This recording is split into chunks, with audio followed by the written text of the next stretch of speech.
Hello and welcome to a look at some of my recent 3D printed bits and pieces.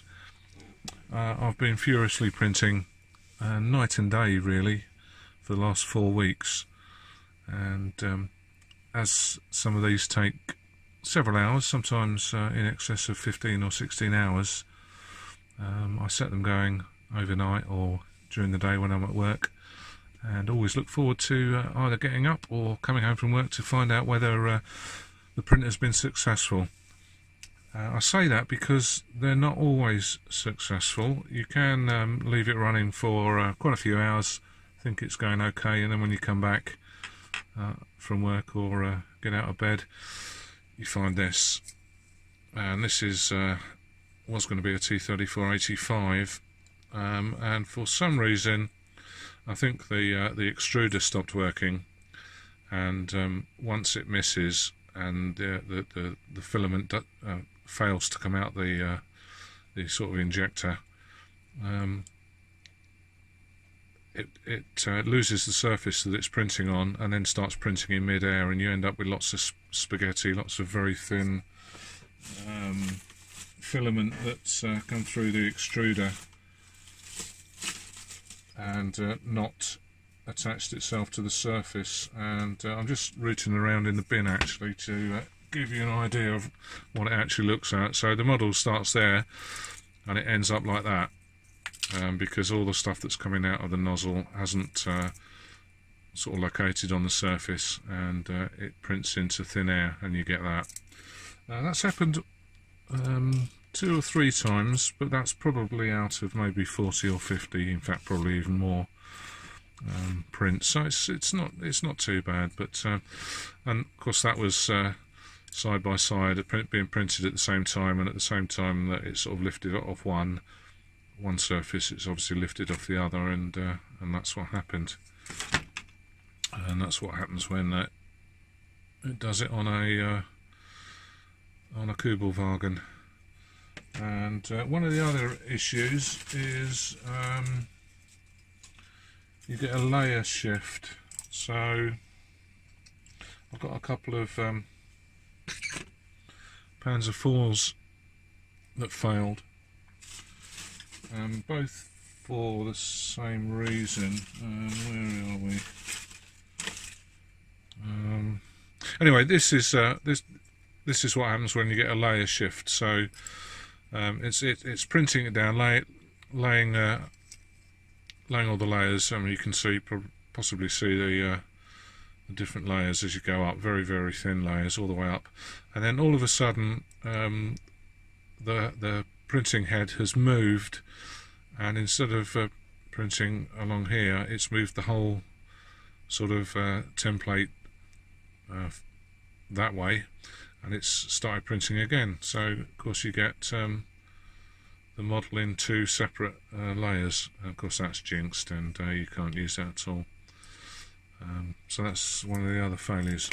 However, I'm pleased to report that most of them go this was a one that did make it all the way to the top, but the layer shifted backwards, so it got to this stage here just below the MG, and then the whole thing shifted towards the back, and so you've got the overhang at the back,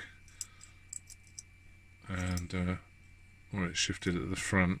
So again, you can see in there where the printing head has shifted sort of 5 or 6 millimeters towards the back, and then carried on the rest of the print. But anyway, as I say, most of them are fine.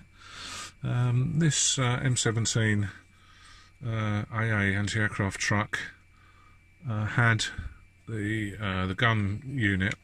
Unfortunately, one of the actual gun barrels broke off whilst I was cleaning it up, so I had to print it again, by which time I changed to some yellow filament, hence the yellow tanks that you can see, and printed a new gun unit, which has come out fine. So that was that one. I can't remember what vehicle this is now. I do write on the bottom. I've got so many now. There's like 200 to 300 files I've got. and I do need to make a note because I can't recognise every vehicle. Some of them are quite well, not particularly popular. So anyway, what we've got here, we've got a Vickers Mk Ii Type B in 2 parts. So we've got that gun and the hull, and on this one the track. Oh no, the tracks were separate. I've superglued the tracks on, so this was in 4 parts. We've got a Polish 7 TP. Again, some nice detail going on. Well, you can tell it's a printed tank, and when it's side by side with a kit version, then you know, you will be able to tell the difference. But at wargaming distances, you know, the old 3-foot rule, and painted up, I don't suppose they will be particularly noticeable, but we'll see. Then we've got a Renault 3T, and again, this was for my Polish contingent, obviously also used by France. And then we've got a Japanese tank. I don't have any Japanese forces. This is just an example, really. I'm not specifically intending to use it myself, but with the built-in aerial on the turret. Again, this was. Oh no, this one is 2-piece, so the tracks are printed into the hull. And then the last one I did day before yesterday was a Jagdpanther. They do look a bit strange in yellow, but once they're undercoated up, they'll be back to normal. But suffice to say, I'm really pleased with the way the 3D printing's going and the variation. And just by way of an experiment, I got hold of a 300 scale patrol boat, as Cruel Seas seems to be really popular. There's one on the printer as we speak, and I've done this one.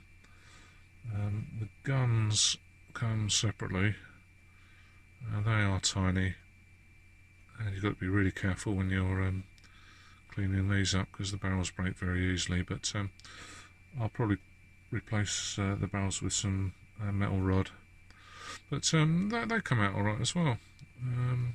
So I'm sure once they're on the gaming table and painted up, I think they'll look fine. So that's the let's just have a quick look if I can